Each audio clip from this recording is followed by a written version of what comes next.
आज चुनावी जनसभा में आप लोगों के बीच आने का मौका मिला है और इतनी धूप है, इतनी गर्मी है और आप लोग इतनी बड़ी संख्या में अपने भाई और बेटे को सुनने के लिए पहुंचे हैं। इसके लिए हम आप सब लोगों को दिल से धन्यवाद देते हैं और आप लोगों का स्वागत और अभिनंदन करते हैं। देखिए, समय कम है, इसके बाद 2 जगह हम लोगों को जाना है।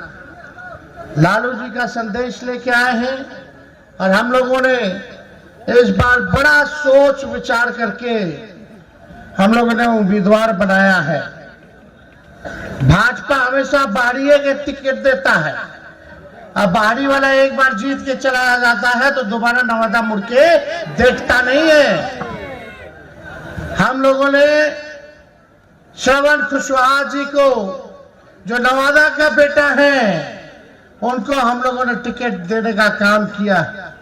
नौजवान हैं, गरीब परिवार में जन्मे, गरीबी देखी है, अंडा भी बेचते थे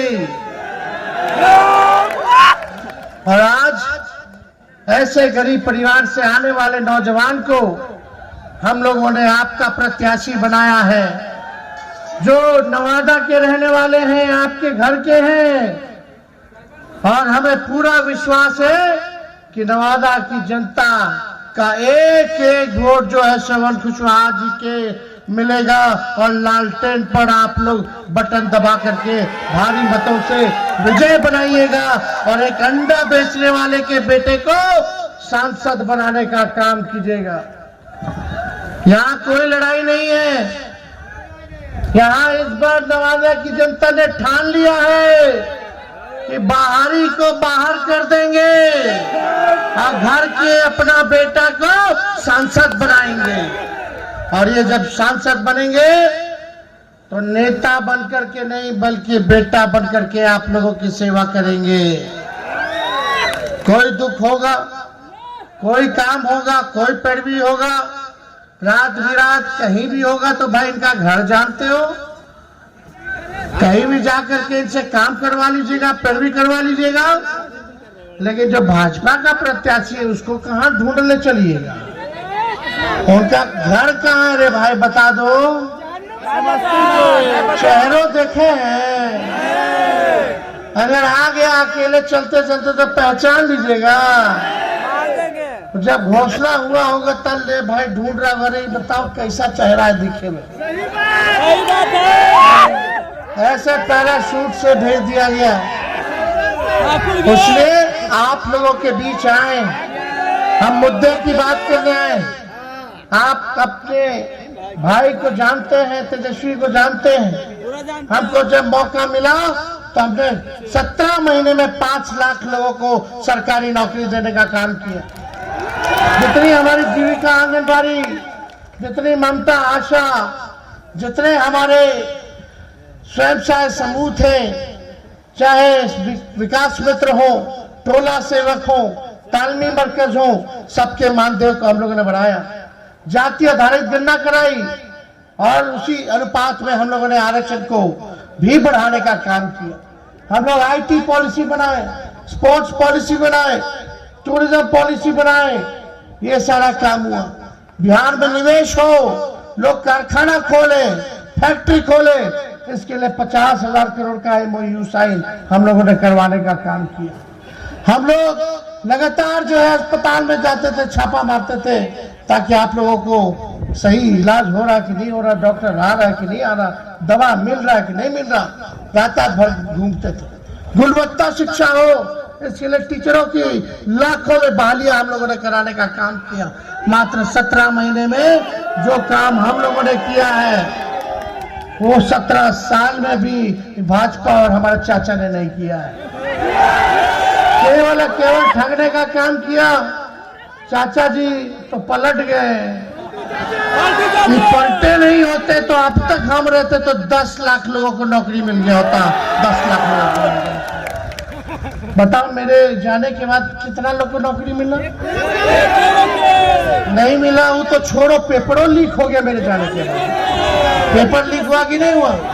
तेजस्वी तथा सिपाही के बहाली, दरोगा के बहाली, शिक्षा के बहाली, और हम लोग अभी पब्लिक हेल्थ कैडर कर दिए साइन, जब कैबिनेट में लोग लाने नहीं दिए, अब तक नर्स का, सारा सपोर्टिंग स्टाफ का, सब लोगों का भी बहाली निकल गया होगा। हम लोग काम कर रहे थे, लेकिन इन लोगों को काम से क्या मतलब। मोदी जी का घोषणा पत्र देखें, उसमें बिहार के लिए क्या है भाई, बिहार को इग्नोर कर दिया गया, कुछ नहीं दिया मोदी जी बिहार को, कोई वादा नहीं, इतना ना झूठा वादा कर लिया, पूरा नहीं किया। इस बार बिहार के लिए कुछ बोलबे नहीं किया, ना विशेष राज्य का दर्जा, ना विशेष पैकेज, ना नौजवानों के बारे में, ना किसानों के बारे में, ना रोजगार, ना नौकरी के बारे में, ना गरीबी के बारे में, ना महंगाई के बारे में, कुछ नहीं मोदी जी बोले। आपका भाई परिवर्तन पत्र लेके आया है, आप लोग नवादा में परिवर्तन कीजिएगा, देश में इंडिया गठबंधन का सरकार बनाइएगा, महागठबंधन का सरकार बनेगा, तो जिस दिन देश हमारा आजाद हुआ था 15 अगस्त को, आने वाले 15 अगस्त को बेरोजगारी से आजादी दिलाने का काम हम लोग करेंगे, और 1 करोड़ लोगों को देश भर में नौकरी, सरकारी नौकरी दिया जाएगा। कितना दिया जाएगा, कब दिया जाएगा। हम तो विपक्ष में थे, लेकिन फिर भी हम सरकार में आ गए 17 महीना, और कम से कम 5 लाख तो दे दिए। ये चाचा जी नहीं पलटे थे तो 10 लाख मिल गया होता। वही जब हम बोलते थे 10 लाख देंगे, तो हमारे चाचा कहत रहे, कहाँ से आई पैसा, अपन बाप के पास से लाके देगा। बोलते थे कि नहीं बोलते थे, असंभव है। अगर चाचा जी कहते कि वो दिए, तो काहे नहीं 17 साल में दे दिए थे भाई। आप बोलते कि उन्हीं का एजेंडा था। अरे सबसे पहले बार मेरे ना मुंह से सुने थे 20 में, लेकिन कोई बात नहीं, चाचा है, सम्मान करते हैं, हम तो उन्हीं के हाथों से बंटवाए नीति पर, जो असंभव कहते थे। खैर वो अलग बात।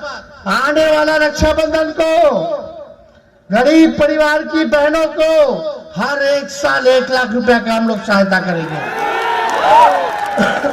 तो रक्षाबंधन आने वाला, 1 लाख लोगों को 1 लाख जो है गरीब परिवार की बहनों को हर साल हम लोग मदद करेंगे। महंगाई कितना बढ़ गया मोदी जी के राज में, आप देखोगे 1200-1500 में सिलेंडर गैस मिल रहा है। हम लोगों का सरकार बनेगा तो 500 रुपया हम लोग कर देंगे। और ठीक का अग्निवीर योजना को खत्म किया जाएगा। सबसे पहले क्या है भाई अग्निवीर योजना, 4 साल में हट जाओगे, हटा दिया जाएगा। ना शहीद का दर्जा मिल रहा है अग्निवीर में, ना कैंटीन का सुविधा मिल रहा है, ना पेंशन मिल रहा है। और 4 साल बाद क्या करेगा हमारा नौजवान भाई 22 साल की उम्र में, अच्छे से मूछों नहीं उगा होगा, रक्षा कर रहा है भारत माता की। हम लोग पुराना जैसे बाली होता था, लंबा आप लोग सेवा दे सकेंगे। जो हमारा भाई भारत माँ की रक्षा करना चाहता है उसको पेंशन भी मिलेगा, कैंटीन की व्यवस्था मिलेगी, सुविधा मिलेगा, आपका इलाज का हर चीज देखा जाएगा, शहीद का दर्जा मिलेगा। केवल सेना में ही नहीं, जो पैरामिलिट्री फोर्स है, अर्धसैनिक बल है, पूछ लीजिए इन लोगों से, ड्यूटी पे आएंगे चुनाव में, पूछना। हम लोगों का पुराना मांग है कि लोगों को शहीद का दर्जा मिलना चाहिए। जितना पैरामिलिट्री फोर्स है, सीआरपीएफ हो गया, सीआईएसएफ हो गया, आईटीबीपी के लोग हो गए, इनसे पूछना कि शहीद का दर्जा मिलता है। जब ड्यूटी पे लोग शहीद होता है तो नहीं मिलता है। हमारी सरकार आएगी तो अर्धसैनिक बलों को जितने हैं उन सबको शहीद का दर्जा हम लोग देने का काम करेंगे। बिहार में इतना महंगा हो गया कि नहीं बिजली, हम लोगों की सरकार आएगी तो 200 यूनिट फ्री बिजली हम लोग आप लोगों को देने का काम करेंगे। और राज्यों में फ्री में बिजली मिल रहा है, बिहार में कहीं नहीं मिल सकता है। पहले ही लोग बोलते थे नौकरी नहीं दे पाएंगे, नहीं दे पाएंगे, तेजस्वी आए तो करके दिखाया। आप लोग मौका दोगे तो फ्री में 200 यूनिट बिजली हम लोग दिलाने का आप लोगों को काम करेंगे। ये सारा काम करेंगे। ओल्ड पेंशन नियम को लागू करेंगे। 5-5 हवाई अड्डा हम लोग जो है बनाएंगे, विशेष राज्य का दर्जा देंगे और विशेष पैकेज भी देंगे 1,60,000 करोड़ का। एक लोकसभा क्षेत्र में 4000 करोड़ मिलेगा आपके गांव के विकास के लिए। मोदी जी ने क्या किया? कुछ नहीं किया, केवल 4 चीज किया, 4 चीज किया। याद रखना 4 चीज क्या किया। पहला काम क्या कि बेरोजगारी बढ़ा दी। दूसरा काम क्या किया? महंगाई को बढ़ा दिया। तीसरा काम क्या किया? गरीबी को बढ़ा दिया। चौथा काम क्या किया रे भाई? जुमला दे दिया। खाली झूठ। मोदी जी इतना झूठ बोलते हैं कि गोबर को भी हलवा बना देते हैं, इतना झूठ बोलते हैं। इसलिए ये बड़का झूठा पार्टी यानी बीजेपी से बच के रहिएगा। और आने वाला कल रामनवमी है, ये भाजपा वाले लोग को कुछ ना बुझाला तो एक एक काम करेला कि लड़ाओ, नफरत फैलाओ, हिंदू को मुसलमान से लड़ाओ, मुसलमान को इससे लड़ाओ, यही काम में लोग लगेगा। हम लोगों ने तलवार नहीं दिया, हम लोगों ने कलम दिया है, नौकरी दी है। ये भाजपा के लोग तलवार बांटने का काम करेंगे। हम लोग नौकरी मिला, जिसका नौजवान का ब्याह नहीं उसका ब्याह भी हुआ, जिसका बच्चा नहीं उसका बच्चा हो गया, बबुआ आ गया। माँ बाप भी खुश, बीवियों खुश, बच्चों खुश। जब पापा ड्यूटी से आएगा तो चॉकलेट दे देगा, पूरा परिवार खुश, आपका जीवन सुखी में बीतेगा। लेकिन जिसके हाथ में तलवार है, ये भाजपा वाला लोग जो देगा उसको जेल जाना पड़ेगा। फिर जाइए पुलिस थाना, जाइए चंदा चढ़ाइए, वकील बाबू को दिलाइए, सब परेशान टेंशन में। और जब जेल से निकलेगा तो लड़की वाला के पास जाए तो लड़की वाला बोलेगा ये तो दंगा वाला है, ये तो जेल रह के आया है, ये तो यहू मारपीट कर लेगा रे भाई। नहीं करना है भैया, सब बर्बाद कर देगा। हम आपका जीवन सुखी बनाना चाहते हैं।